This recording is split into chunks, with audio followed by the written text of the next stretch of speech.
Hey there, welcome to the Clyde Podcast. This is Willow Weston. So glad that I get to hang out with you today. Hey, if you ever turn your radio on to Christian worship music or when you go to church, I am positive you've probably heard our guest songs, The Goodness of God, You're Gonna Be Okay, God, I Look to You. These are all songs that have been sung and written by Jenn Johnson, and she's also the co-founder of Bethel Music, and I got to have a conversation with her today where we talked about all things from her dreams as a little girl all the way to her dreams right now and everything in between. You're gonna want to listen to this interview. Check it out. Well, Jenn, you do a million things. You are a worship leader, songwriter, speaker, author, co-founder and president of Bethel Music, and sing some of my very favorite worship songs of all time. And there's so many things I want to ask you, but I just have to say I'm so impressed. You're hopping on here sick today. And you could be sleeping, but here you are. Oh my goodness. Thank you for being with us. I don't like to us. cancel. So I sound like a little bit of a frog, but ribbit. You sound great. As I was thinking about our time together today, there's so many things I want to ask you, but one thing that I thought was really interesting is that you started getting involved in music at a very young age. And I'm curious what the little girl in you dreamed to do. You know, I started singing when I was, it's probably 2 years old. You know, my mom is a piano player, was for church, and my dad sang specials for church. And I grew up in church, surrounded by music and, worship team rehearsals and just all the things like that. We had worship in our house with our Bible study that my parents hosted. So I just grew up all around it. I think I sang my first solo at a women's Aglow meeting when I was 5 years old. So I've just kind of always been around it. But I think when I was little, I just wanted to be a mom and I wanted to lead worship. And when I kind of got older and in junior high school, I was going towards being a preschool teacher in college and an aerobics instructor because I figured I'm going to be a healthy queen and why not have people pay me to watch me work out? That sounds genius. So I never fulfilled that calling, but I love it because my daughter now has become a Pilates instructor. So she's taking the reins of that. Genius. That's so awesome. I would pay people to not watch me work out. So that's so funny. Well, your dream came true. You're a mom of 5 kiddos. Yeah, we have a tribe. We're rolling deep. Yeah, for real. I want to talk about that as well. But I'm curious, in your experience growing up, you grew up in the church and you're surrounded by people who love Jesus and serve Jesus. When did Jesus become real to you? Like, do you have a moment where we talk a lot about colliding around here, that Jesus, crashes into your life and there's like a moment where things shift and change in a pretty transformative way? Did you have an experience where God really became real to you, or do you feel like you were given faith from a really early age and he's just always been there? I think it's definitely both. I have just known Jesus and walked with Jesus my entire life. And, going from just probably re-giving my life to Jesus multiple times as a kid, but I think that my first memorable encounter with God was when I was about 10 or 12 years old, when I was like, wow, God is real. And this moment happened when I was outside playing basketball. And I just kind of said this stupid little thing of like, God, if you're real, make that street light blink 3 times, and the street light blinked 3 times. And I just remember dropping the basketball and like running in the house to my mom, like, oh my gosh. And my mom's like, yeah, God is real, So, but it was probably when I was in high school that I just started to hunger for the voice of God. So I've always had faith. I've always believed that God was real. I've felt his presence. And I've had little moments in my childhood But when I was 15, 16, that's when I really started to hunger to know the voice of God more. So I would just say, God, speak to me. Tell me anything. I want to know your voice. And God started to speak to me. And it was a little still small voice of like, do this or tell that person this or, and I think just growing in that, it just made everything come alive on a whole new level. But I definitely experienced God Mm, in many ways. Or people are like, how do you hear God? I'm like, I think you hear God in your five senses. Like, I think you can see the beauty of nature. Like, just go outside and look at creation. Like, look at your fingerprints. Like, God designed that. Like, that's incredible, you know?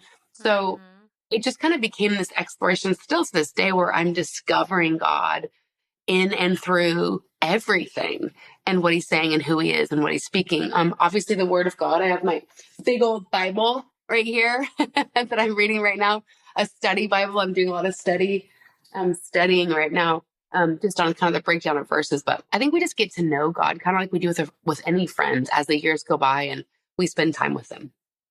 hmm.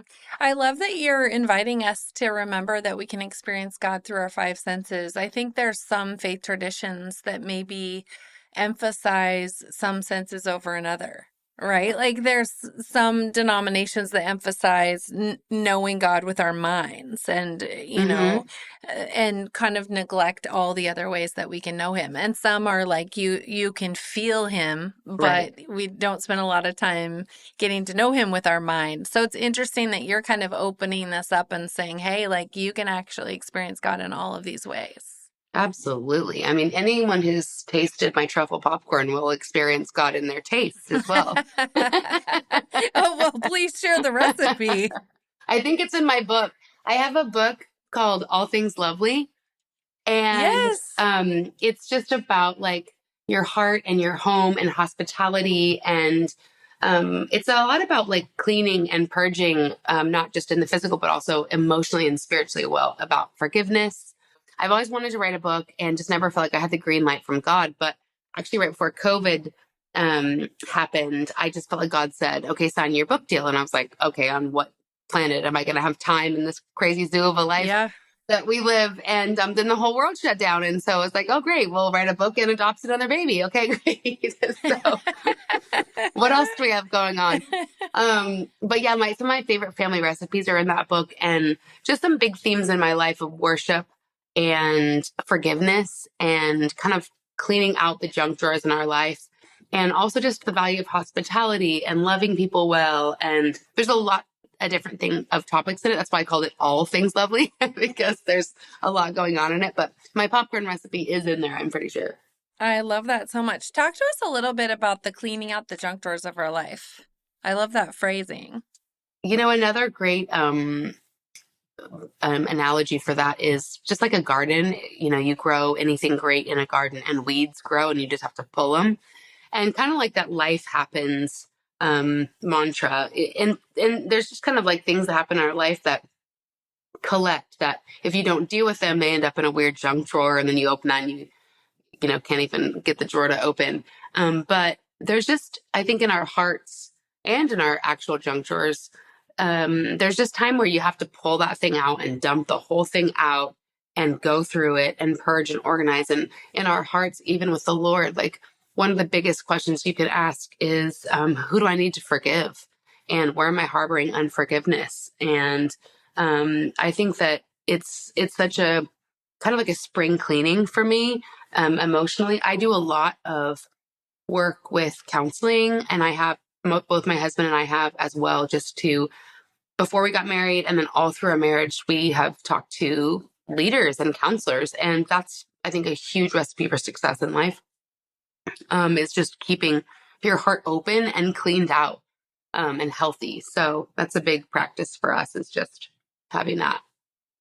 Yeah, I love it. Your core theme of that book, from what I've read, is this idea of like pursuing what is lovely coming out of scripture. Why is that a passion for you? And how do we maybe get that wrong? Like we don't spend a lot of time thinking upon things that are lovely, true, pure, praiseworthy, but we spend time focused on other things. And what does that do in our life when we don't reframe well? Yeah. I mean, For me, I have to read my Bible every day or I get so weird. And I've known Jesus my whole I've known Jesus my whole life, and I can't, go to Target without reading my Bible. So I just think that staying anchored is a big theme for me. It's what I'm telling my whole Bethel music team right now. That's the word that I feel is like staying anchored in reality. And what is reality? And the biblical truth, washing our minds, renewing our minds every day of just the biblical truth. Being around people who are spirit filled Christians is really important. We love the lost. We want to be around and not just exclusive to Christians at all times. But at the same time, like, it's really important who you surround yourself with. For me, even, I've got friends who I love and they love Jesus, but they're super negative. And if I'm around them, it affects me. And so just monitoring what's speaking to you, these phones, like what constantly the algorithms are telling you, like you have to be really careful to guard your hearts. And so for me, like even with what I watch on TV, I'm laying in bed the past couple days, and I've just found myself like if I watch these like stupid, cheesy, like girly emotional shows, like it's like it doesn't do anything great for my life. I'm just kind of like, bleh. But if I watch like cooking shows, which I love, inspiring like travel and cooking shows, I'm like creatively inspired and like I want to get up and make something. And so just being mindful, I think, of like what you're taking in and how it's affecting you, who you're following on Instagram and all this social sites, like what you're eating, what you're taking into your soul. For me, it's really important. I'm kind of on high alert on what I'm taking in, both physically, emotionally, and spiritually. Such a good word. You talked about you get so weird. I laughed because I totally know what you're talking about, and you don't mean like you just start barking like a dog or something. Like Hopefully you not. get insecure, you start acting out of your flesh, you start Yeah. prioritizing weird stuff. Like you're leaning into this idea of encouraging your team to be anchored. What's your Yeah. advice for a woman when she starts to see she's acting weird and she's lost her center, she's lost her grounding, her anchor? Actually, Christine Kane, who's one of my favorite humans, has a book called Don't Drift, I think it's called. And so I would recommend that book for sure because it's so easy to drift, isn't it? For all of us and self included, hand up, two hands up. And so yeah, I think it's simple. I just think staying grounded in the word of God, staying in a good church community is such a massive anchor. Having the people, being surrounded by the people of God in the house of God is so important. The Bible says it's clear as a bell. Those who are planted in the house of the Lord flourish. Planted doesn't just mean I attend, I'm there once a month. It means I'm actually invested and I'm doing something to contribute to being in the house of God and to being the church. And so does that mean you're stacking chairs or helping on the info booth or on the worship team or, even just asking the Lord, what can I do with the gifts that you've been given me? I was reading that this morning in my devotions, just about all of us using our gifts together to be the church and to be the body of Christ. But staying anchored, staying in community, making sure we're monitoring what's coming into our life and keeping ourselves healthy. I think those are all key ingredients for not getting weird. When you set out to write this book, and it's interesting that the Lord made a way for you to do it in COVID, you wrote a book about home and heart and health and hospitality. Did you draw from things you experienced in your home as a child, or did you create sort of this home and hospitable life and all of these things sort of on your own? Like you were like, I want to create this and I'm not looking back to take notes on what people did, but I'm going to create my own thing. Because I think there's a lot of Yeah. women who don't necessarily have anything to draw from Yeah. their childhood. Maybe a few things, but then there's some who don't at all. What was that like for you? Yeah, it was a mix of both. I had an amazing childhood. My mom and my granny and my grandma before she passed were very in my life. And I grew up cooking and I grew up in a very safe home. My parents were really wonderful parents. I don't have anything negative about my childhood. Um, that's a standout, and so I'm very thankful for that. It's a very unique situation.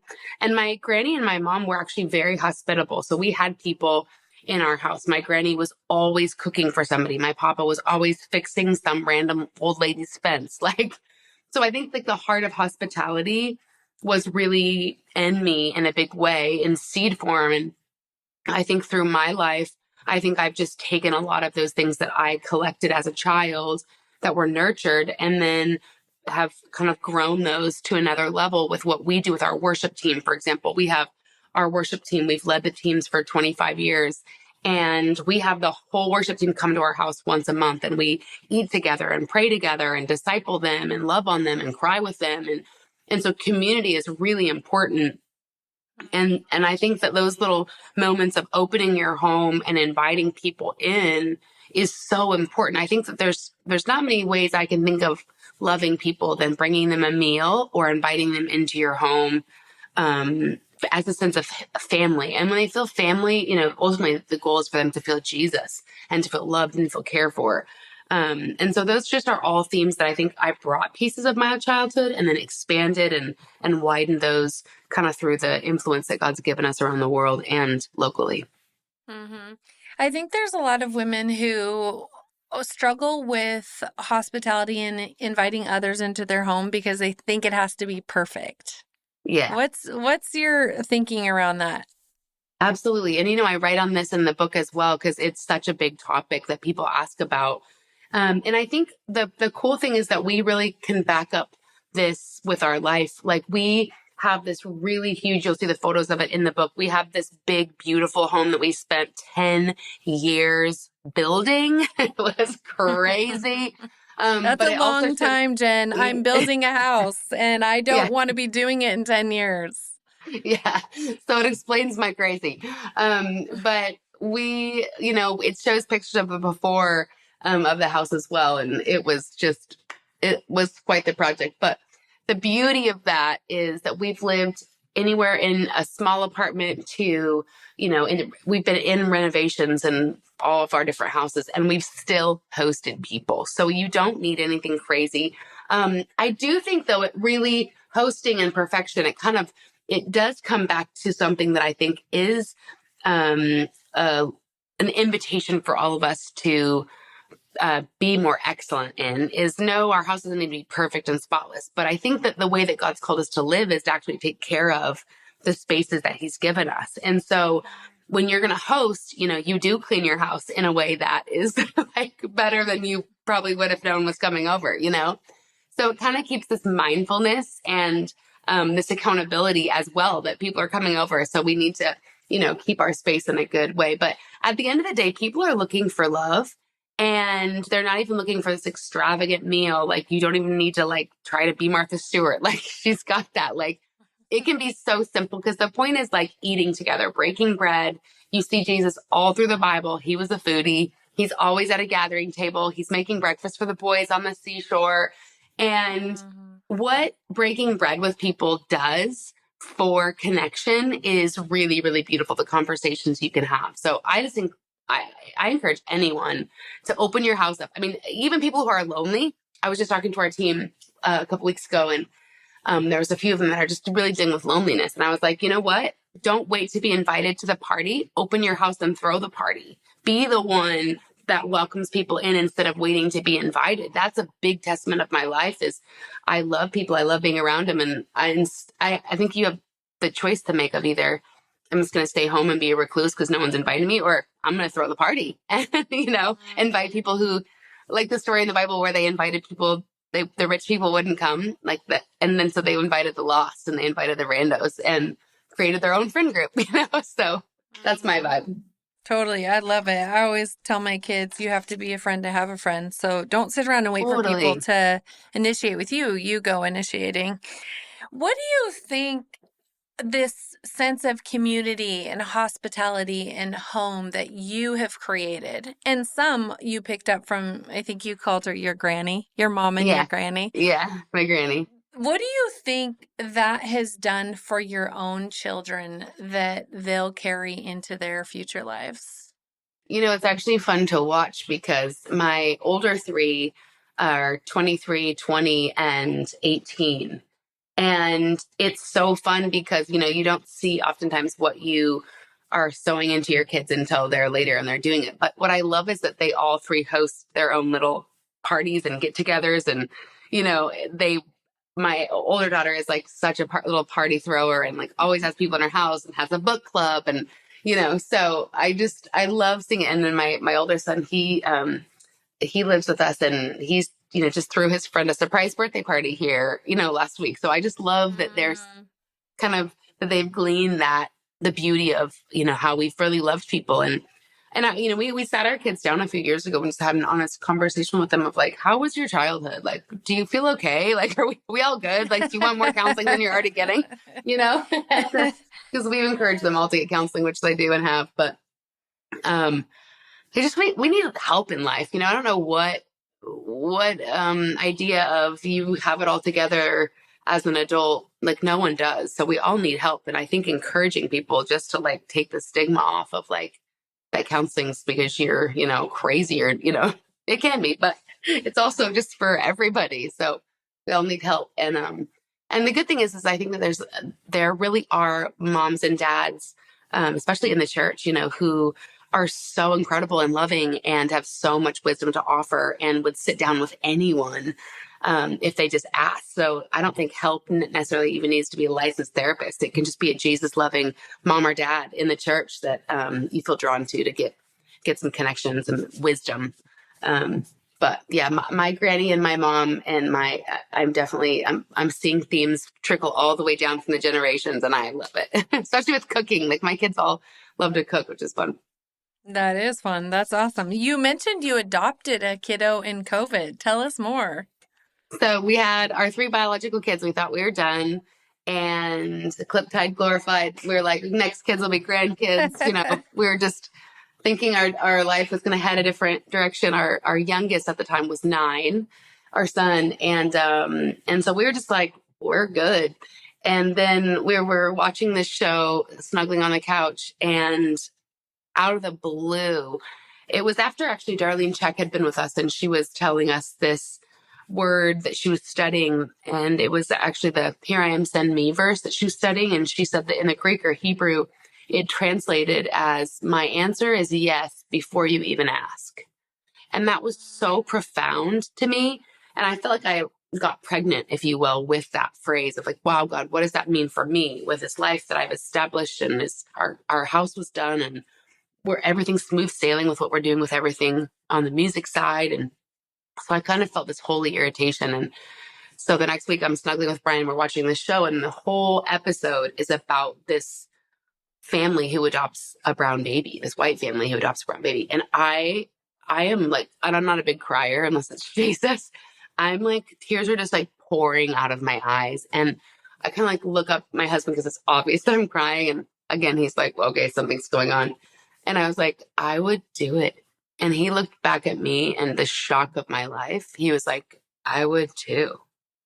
And Oh, we were losing our minds because we were like, no, no, no, no, no, no. This is crazy. Not with everything we have on our plate right now.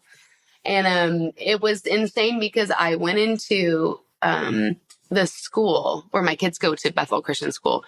And for your Mother's Day presents, they pray and prophesy over each mom. It's crazy. It's unreal. It's like, what is so life? cool. So I'm sitting down there praying over me. And one of the little guys, they have the cute little words. They're like, you're pretty, sing nice. And then this one little guy puts his hand on me and he goes, you have a really big plate of fruit, like a huge plate of fruit. And you want to know what to take off the plate. And he goes, but God made your plate bigger. And I was like sobbing. Like I was like sobbing.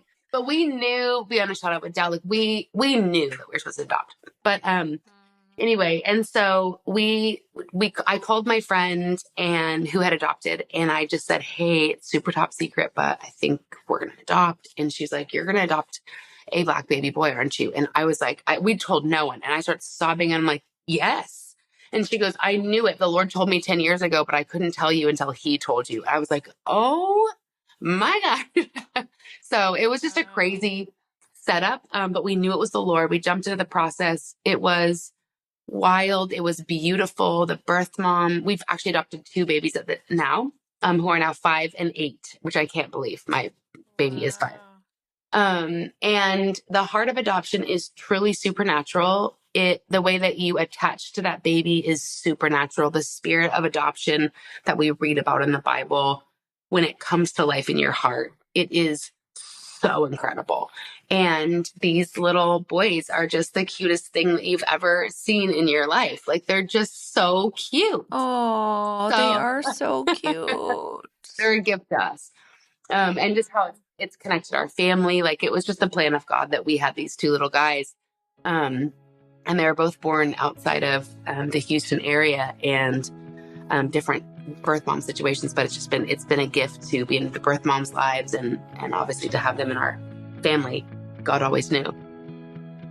Shop with a purpose. When you buy something from the Collide shop, you can feel good about your purchase, knowing that 100% of the proceeds go back into funding the ministry of Collide. That means that adorable necklace or comfy, cozy sweatshirt you've been eyeing are not only going to look great on you, but they're also going to help more women collide with Jesus. Shop home goods, curated gifts, apparel, and more at store.wecollide.net. So they're a gift to us. And just how it's connected our family. Like, it was just the plan of God that we had these two little guys.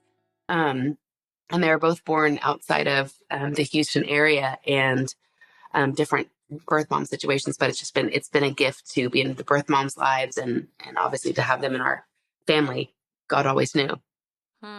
I love that he confirmed this for you and your husband in so many different ways, so you knew it was him, because you do so much. I mean, I mentioned at the start of our That's a time lot of together, doo-doo. That's exactly, it's a you're lot of doo-doo. no. But, for people listening, they might not know that you are one of the founding voices behind Bethel Music. There might be people who don't know what Bethel Music is, but they don't realize they know a ton of your worship songs and sing to them on the regular at church and in their car. And so can you invite us into that piece of your life and tell us how it got started and how you came to be? I mean, you literally sing probably one of my top favorite worship songs, Goodness of God. We sing it all the time at Collide conferences. Absolutely love it. Like, can you let us in on that piece of your life and what it's like to be you? I love people, and I love writing songs. And writing songs is actually a lot of work. I mean, getting the song inspiration is usually fun, but actually finishing the song out is like a lot of brain work, and to make it great. And my husband is actually one of the best songwriters, especially in the Christian space, out there. And he's kind of the silent one. And so I think a big key ingredient for the song world of ours is we have a lot of song collaborations that we do. So we write them and we sing them with our friends who are insane. And that cross-pollination is really beautiful. I mean, to see like the song Holy Forever, for example, Chris Tomlin and Brian and Phil were writing it, and they didn't have a chorus for it. And so they played me what they were getting for like the verses and the bridge. And I just sat down at the piano, and instantly, like, I just felt the Lord just gave me, like, it was a gift, like, and the angels cry, holy. Da, da, da, da, da, da. I just sang that back, and they were like, yes. So it's kind of like a puzzle. But other than writing songs, I definitely, I love encouraging other people who are leading worship and writing songs. So that's one of my favorite things to do, is just have people and grow people and help them and disciple them when you see a spark or you see God's mark on their life, whether they're in our own team or around the world. The point for us is never that people sign with Bethel Music. If that works out and that feels right, that's great. The bigger thing is that we're always looking to see what God's doing and how we can help that and how we can encourage that. And whether it's me texting someone who's really established in the music industry, just an encouraging word that I feel like the Lord's giving me, or if it's someone who's brand new to our team that we're like, oh, you're a little tiny seed that we're going to now get to help grow and disciple. I love it all. I love all the in between of pastoring, I guess, at the end of the day.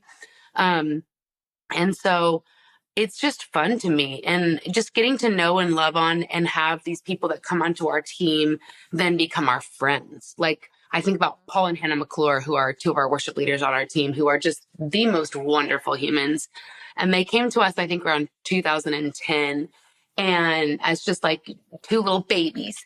And, now they're just some of our closest friends. They live on our street, and our kids are best friends. And so it's been a joy to pastor. It's been heartache as well. It's not all daisies. I have a lot of, heart battle scars from pastoring and losing babies and marriages falling apart and just really walking with people in the trenches.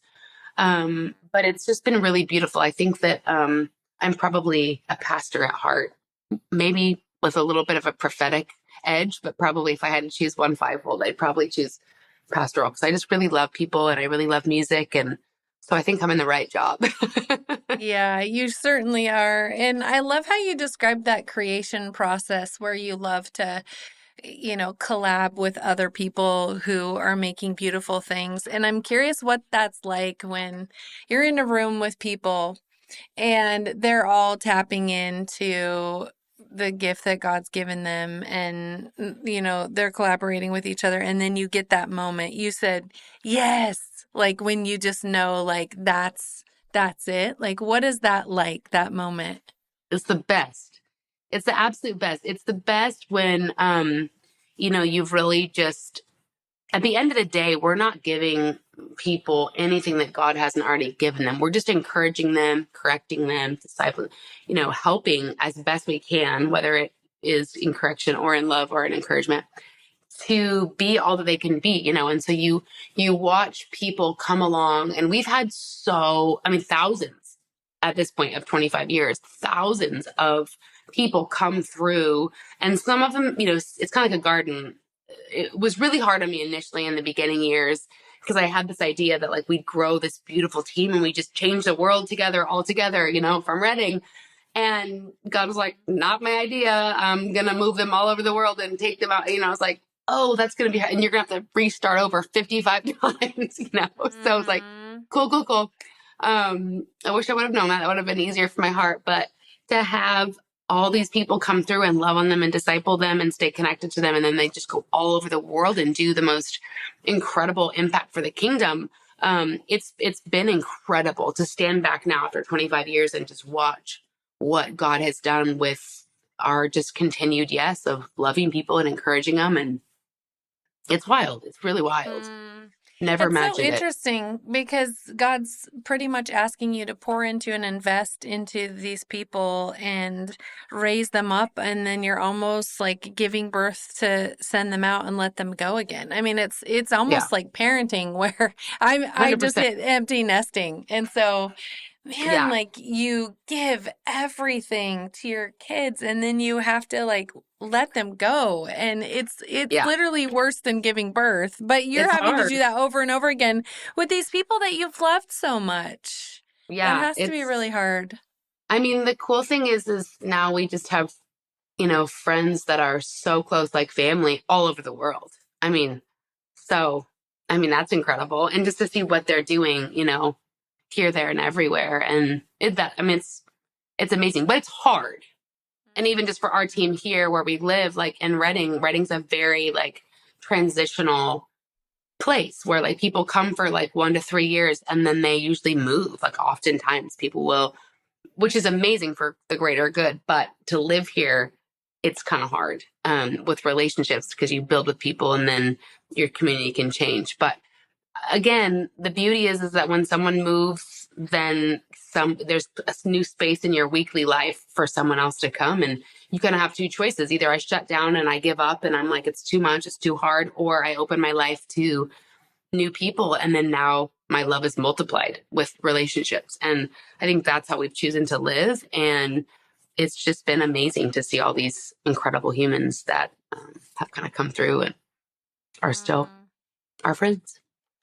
You've written many songs. What would you say up to this day is your favorite love song to Jesus? It's like picking a favorite child. We I have won't one. ask you to do that. I promise, Jenn. We have one, but no, just kidding. No, they're all, it's true. They all in some way or another come from, some form of an encounter with the Lord and something that you've learned about him or seen about him or that he's done something in you. I'll probably say not on the global scale. I think it's been stunning to watch on the global scale what Holy Forever and Goodness of God have done. Like it's baffling to me to see. Like I wrote Goodness of God after like 50 or 70% of the song after we had adopted our baby and the adoption was closed, and I was just singing to God in my car. And then I took the song to my friends to help finish it, who are geniuses. And then, I told you about the story about Holy Forever, but probably one of my favorites is God, I Look to You. And because it was this honest song that I sang in the car to the Lord when I had 3 kids and I was just so overwhelmed with life. And I just said, God, I look to you because I am overwhelmed. And the Lord spoke to me and said, if you keep saying that, you're going to stay that way. How about you change the lyric to God, I look to you. I won't be overwhelmed, and prophesy that over yourself. And so it's still honest without declaring that you are something that you're actually not. You know what I mean? And so that's probably one of my favorite ones. And then my other favorite one is probably Come to Me, because it really is such a lightning bolt to your spirit that God's with you in the absolute darkest night. And Come to Me, I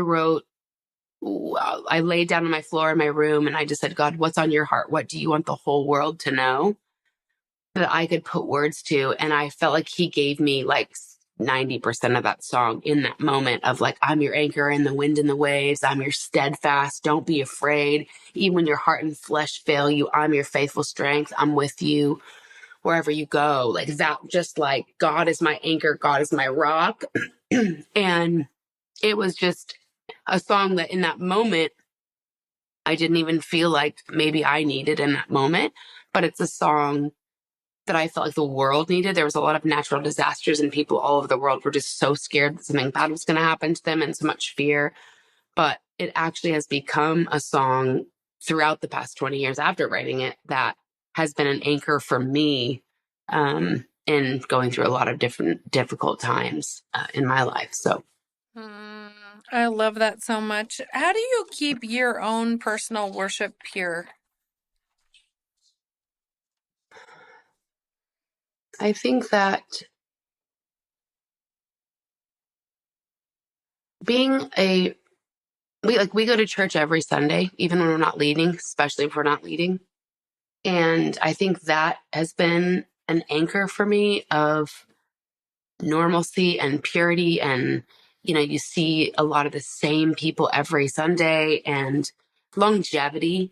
I think that's a big one. It's just having continuity and doing things that just keep you anchored to reality. Reading my Bible every day, it is the number one anchor for me to keep it pure and to keep it clear. And my father-in-law, Bill, says, if you have 5 minutes to pray, take 3 to worship, and then see what your prayer looks like the last 2 minutes. I think that's a profound thought for me, just to turn my affection to God. God, I love you. Thank you for, everything that you're doing. And then to pray my requests after I've just turned my heart to him and affection. That's changed my life. And then I think having kids keeps it simple and pure. I think kids are such a gift to us of the simple things in life and not overcomplicating them. And, just in love, kindness, patience, like all of the fruits of the spirit, just focusing on that and not letting the big things in the world overwhelm us or, so quickly with anything media or anything that's happening in the world, can we feel tidal waved in our life. And, just even what I was reading this morning in Romans, again, I'm reading this study Bible and it's like incredible.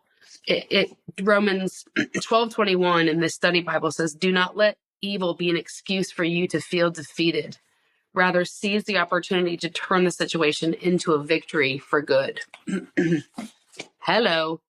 And so I think like even in these wild times that we're living and just the opportunity that we have to live in faith and not in fear every day. Like I will not live in fear of like what's going to happen to my kids at school. And so I really have to stay anchored in truth. And I think that, yeah, anchored in truth. That's me. I'm curious what your advice is for people listening who have been hurt in church, or they have a deep distrust for people on the stage, and they come into a church service either because out of obligations, it's Christmas Eve and someone's making them, or A they baptism. come but they're questioning what's going on. How can they sort of move past the obstacles that creates between them and God by projecting past hurtful experiences onto, present people who are leading them in worship? I think that we all go through questioning, and we all go through, especially if you've been in leadership like we have for 25 years around the same leaders who are not perfect. Neither are we as leaders. And so I think that there has to be a lot of grace. Grace doesn't excuse error or mistake or anything that, we've had to repent multiple times for just different things that we've in anger or frustration so I think that having grace for people, especially leaders, is massive, and I think that it is not washing over a situation. There are and have been things in church leadership history that have been insane and allowed and unexcusable. And so we have to have that. But I think we have to have a grace culture of why didn't those people talk about those things sooner? Is it because they would have gotten canceled? And so I think that there's a real wrestling that we have to have there with grace and accountability. But for me, coming in the door, knowing that God has placed this person in leadership, or God has, I think that, and giving them that grace of like, okay, they're not perfect and I'm not perfect. And maybe even just a simple question of like, God, help me see them like you see them, would be helpful for someone who's having a hard time with leadership. But it's okay. Like, it's okay to have a hard time. And, I've had times in my life where I've not been okay with some things that are happening with leadership, and I've talked to them. So maybe God's placing that on your heart because you need to go say something. There's a story in Job that says Job's friends had all talked to him and he wasn't listening. And then one of my favorite secret Bible characters, it says, and then Elihu, who had written himself off because he didn't know Job and he was younger, he felt like he was supposed to say something to Job, but he didn't because of his age and lack of stature. But then it says in the next verse, but the Spirit of God compelled Elihu to speak to Job, so he did. And then right after that, you turn to the next chapter and it says, and Job heard from God. And so I think that oftentimes when you're feeling something, be bold. And one of my pastor friends here on staff, he said, anytime you have a confrontation or something that you feel like you need to bring to someone that's not happy, that's negative, ask it in a question. And then it's not so accusing, it's actually inviting people in. And so I actually just sat down with a person that I was questioning, and I said, hey, I don't want to let this become something in my heart, but I can't shake it. And I just wanted to ask you about this XYZ. And it invited a conversation. It actually invited more leadership into it, to actually speak into something that was a pretty red flag that actually was a big, potentially life-saving red flag moment for them to have an awareness of. So maybe God's giving you something that you actually need to speak to someone that could save them from something. We all have blind spots. We need people in our life to not only love us, but also to say, hey, this part of your life, I love you, but it needs some attention, I think. And so I think we all need that, and extending that grace kind of gives us different eyes for people than maybe we would have coming in. Hmm. There's so many things I want to ask you, but I want to get you back to your bed, Jenn, because I know that you're fighting sickness. But my last question while I have time with you is there's so many beautiful things that you're doing, and I'm curious if you have any up and coming dreams that you're working on. Yep, yep, that Yes, you're I like, oh, I'm do. not surprised. I'm not Yes. surprised. Anything you can share about?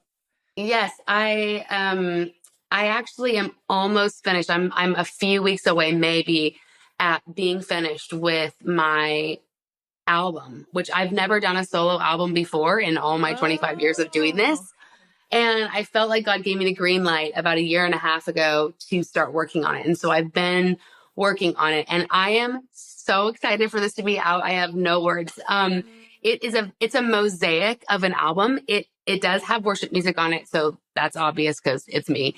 But it really is a mosaic of different songs from my life. There's a song that I wrote 20 plus years ago that I've never released. Just Wow. for people who are really struggling with their faith to know if God's real for themselves. And I do that with my friend Gable Price. And it's just kind of like this Lady Gaga and Bradley Cooper kind of a vibe. And so then there's a song about I do with Abby Gamboa about just being so obsessed with our kids. And it's called You Make Me Happy. And it's this fun pop song about how we're just obsessed with these humans that are, and it kind of can go for anyone in your life that you just love and you know everything about them and they just make you so happy. And then my husband and I did a country love song duet together. Aw. Yeah, which is so cute and just very precious to me.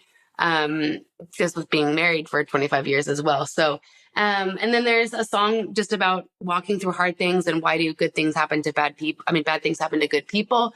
That I wrote after we lost my Brian's mom, my mother-in-law, and called "Mad at God." And it's just the perspective of someone singing to you when you are just going through it, and just questioning, like maybe you do believe in God, maybe you're just mad at him. And it's like a really haunting, like Billie Eilish-y vibe, which is very, it's dark, but it'll make you cry.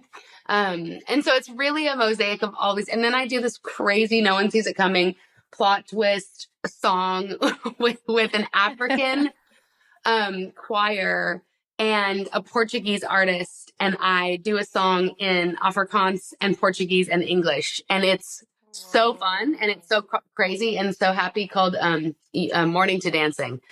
And the story behind it is so fun. So, and that's just like 4 or 5 of the 8 or 9 songs. I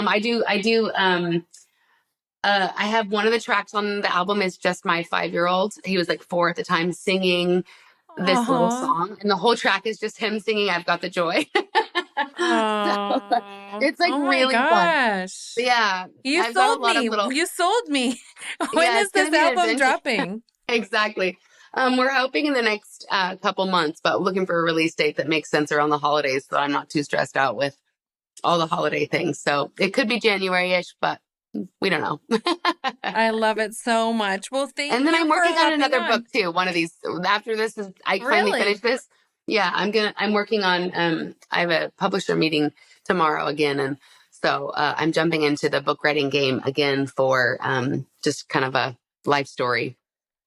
All the Well, things I thought you were going to answer my question and say, "Well, I'm going to adopt 5 more children." But I Your mean, turn. almost. Empty nest, you can now. So your turn. Oh, yeah. I asked my husband actually the week we became empty nesters if he would ever consider adoption, and his answer was not the same answer as your husband's. So, You never know, though. God could change J- his heart. You never know.